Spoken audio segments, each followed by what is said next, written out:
3,000 years ago, deep inside one of the most sacred temples of Egypt, 32 people, 32 trained priests, vanished in a single night. No sign of escape, no trace of an intruder, not even a sound to suggest fear or a struggle. Only one thing was found, a dried-out corpse, as if burned from the inside, and a silence that still, after thousands of years, makes the temple walls tremble. History has half erased this incident. The pharaohs never spoke of it, and the scribes who were supposed to record the truth either disappeared or were forced into silence. This case is one of the most forbidden secrets of ancient Egypt, and today, for the first time, we're going after something even historians avoid: the case of the 32 vanished priests. If you want a way back, stop the video right here, because what you'll see after this might stay in your mind for a long time.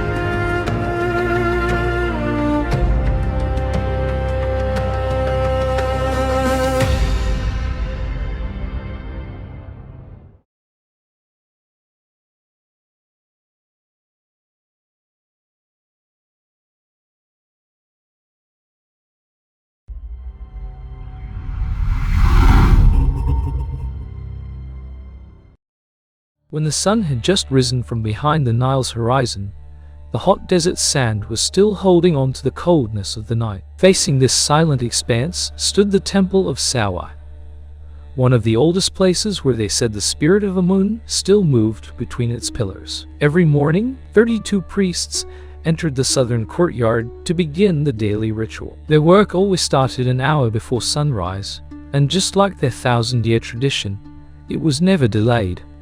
But that day, strange signs appeared from the very first moment. The entrance guard said that before the sun had fully risen, he heard a short sound from inside the hall, fragmented murmurs, not like an argument, but as if several people were whispering nervously. The sound lasted less than a minute, then everything suddenly stopped. No footsteps, no movement. Just a silence so abrupt it felt glued to the temple walls. When the first golden light fell across the pillars, the high priest entered the southern corridor. As always, he called out the names. 32 voices were supposed to answer, but no one did. There were no clothes on the ground, no half-burned candles, no sign of anyone leaving. Instead of the usual morning bustle, only the scent of half-burned incense lingered in the air, like someone had been preparing the ritual until the very last moment. And then, in an instant, everyone vanished. The main door of the temple was locked from the inside. And here lies the strange part. The temple's exit door was old and heavy. So heavy that at least 3 people were needed to close it from the inside. But no one had been seen coming out. Everyone rushed to the back courtyard. Nothing. Inside the storerooms, the side corridors, the offering rooms, everything was empty. The temple felt like an abandoned house, despite the fact that only minutes earlier, 32 people had been inside. That same day, the rumors spread like fire on the wind. Some said the priests had found a forbidden text, one that spoke of the pharaoh's immortality, and that reading it was deadly for ordinary men. Some swore that in the northern wing of the temple there was an ancient passage leading to a sealed chamber, one no one was allowed to approach. But one thing was certain: 32 priests had disappeared from the world without leaving a single trace. No exit route, no chance to escape, no signs of struggle. But this was only the beginning. Because a few hours later, a small clue was found, one that completely changed the direction of the entire case.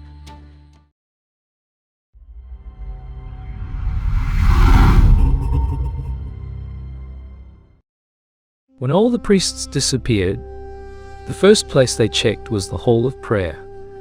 The architecture of that hall had always felt wrong.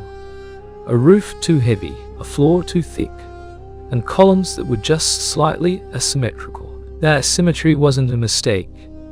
It was intentional, like a coded message the architect left for generations that would come long after. By noon, one of the guards found something on the northern side of the hall. Not a lock.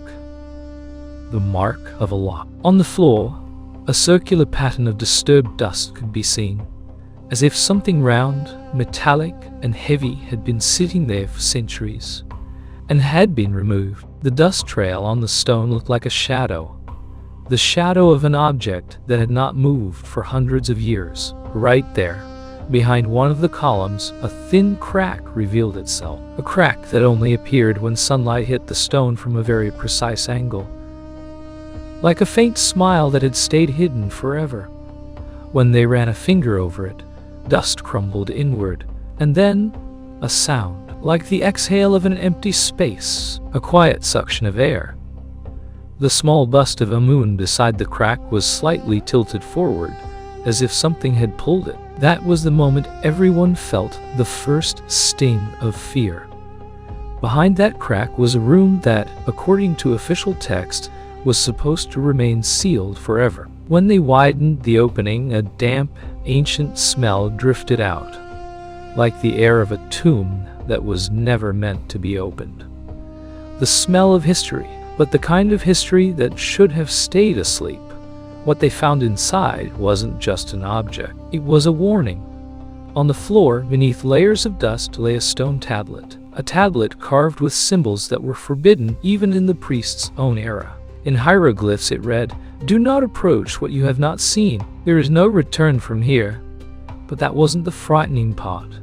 The frightening part was the crack on the corner of the slab, a fresh one, as if someone or something had tried to push its way out from underneath. And in that moment, they all understood.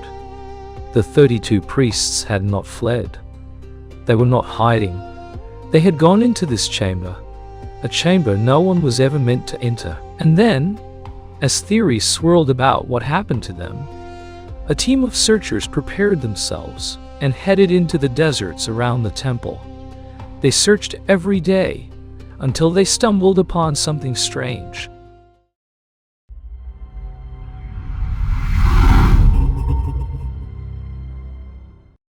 On the dawn of the 5th day, when the pale sunlight fell across the sands like a dull blade, the search party reached a place the guides always described with one chilling sentence. This is where even the wind refuses to pass. The wind truly didn't blow. The sands were smooth and untouched, as if someone had stretched a golden cloth across the ground. But in the middle of this meaningless silence, something caught their eyes.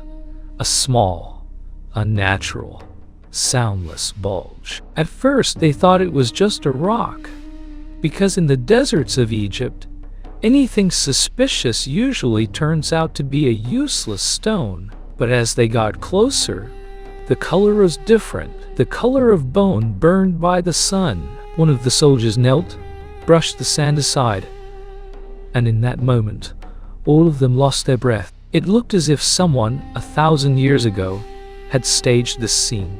The rib cage of a human body, half emerged from the sand, and pieces of white linen with darkened roots, woven in the exact style used by the priests of the Temple of Am. No one spoke. The silence grew heavier, tighter.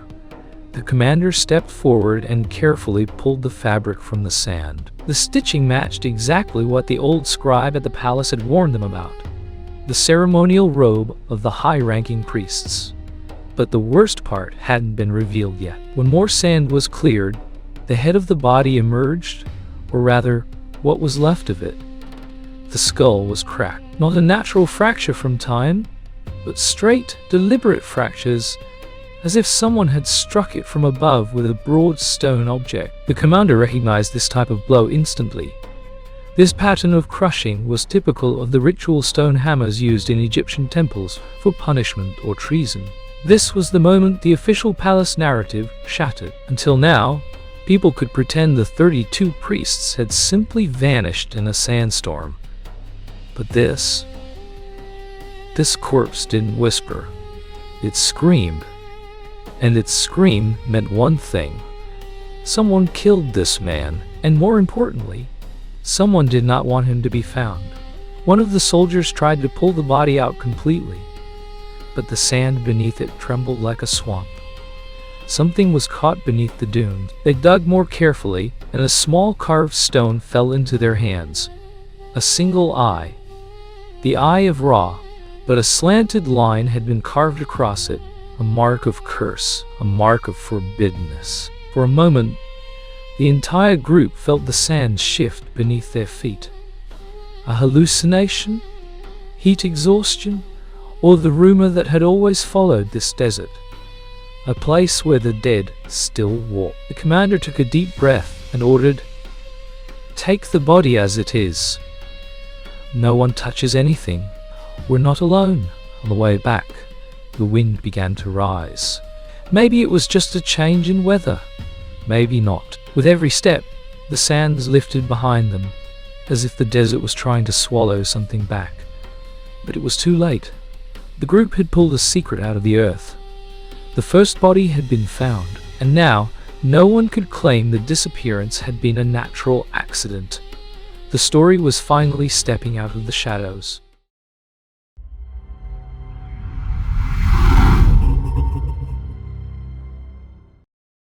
When they brought the body back to the temporary camp, the sun was directly overhead.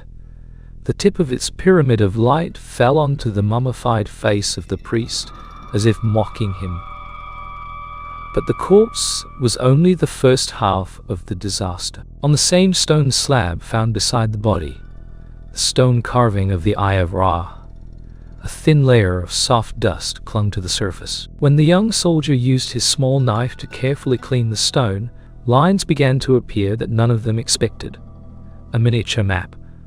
A map not of the temple, not of the desert, but of a hidden chamber beneath one of the temples of Ammon. A circular room with 3 sealed entrances.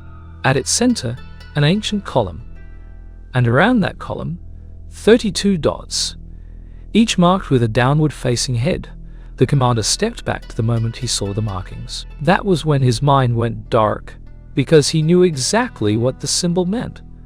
This layout was the blueprint for a ritual of purification, a secret form of punishment erased from official texts, but repeatedly mentioned in highly classified Achaemenid documents. According to the ritual, traitorous priests, or those who had asked the wrong question, were gathered in a circle, and their fate was sealed inside that room. But this time, there was something else. Something carved above the main diagram that made the commander tremble even more. A sentence in hieroglyphs. Whoever understands the secret must disappear. Even for priests, this was a heavy phrase. It was only written when the matter concerned the pharaoh's power. A power that could not be questioned.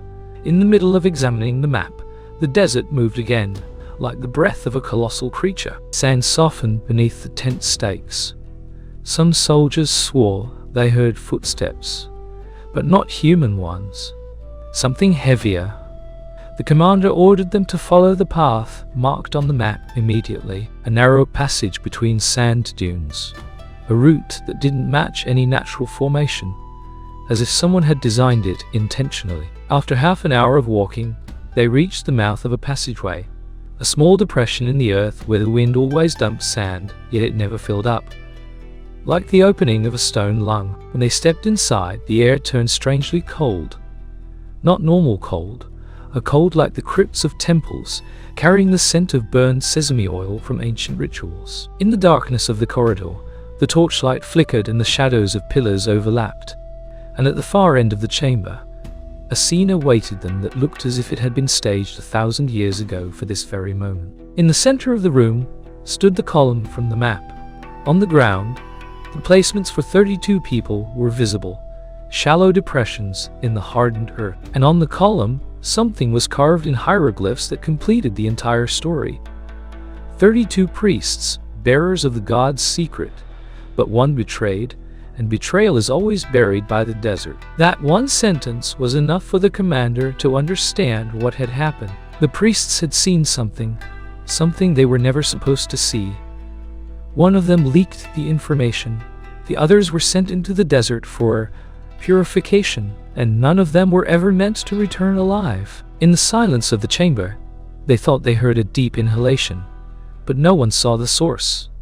The desert is always hungry, and sometimes it devours memories as well. The commander spoke only one sentence: "This truth cannot stay here." They took the map, the stone carving, and all field notes. As they exited, the sand behind them began collapsing, as if the chamber was burying itself, trying to hide the secret once more. But it was too late. The secret was now out, and the journey of the 32 priests had shifted from legend to an ancient criminal case. A case that had slept in the desert for 1,000 years and had finally awakened.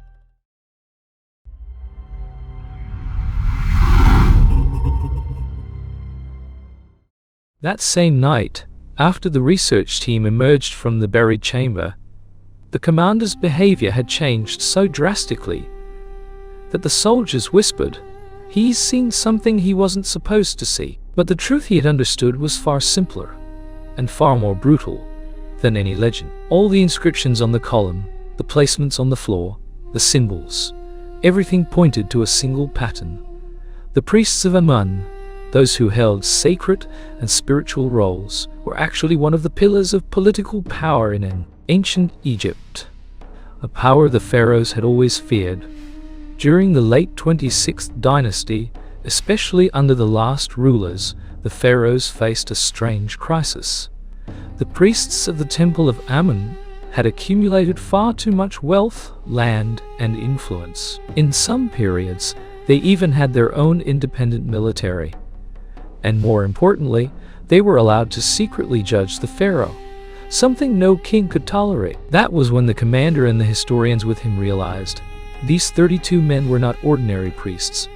They were members of the Night Council of Amun, a group that decided which king was legitimate and which one had to be erased. And if such a group ever intended to act against the pharaoh, there was always only one answer: a silent purge. In Babylonian records, in the Greek writings of Hecataeus, and even in half-burned Egyptian papyri from Al-Misriya, there are scattered references. The year of darkness, the year of the pharaoh's wrath, the year the priests were wiped away, and a line repeated like an ancient whisper: "Those who knew too much disappeared too soon." So the commander understood that this incident was not caused by desert tribes, nor by a curse of the gods, nor by any supernatural force. These 32 men had witnessed something. Perhaps a ritual, perhaps a secret succession ceremony, perhaps temple corruption, and the pharaoh had decided they must be removed from history. But there was one problem. Such purges were always done in perfect silence. So why had one body surfaced?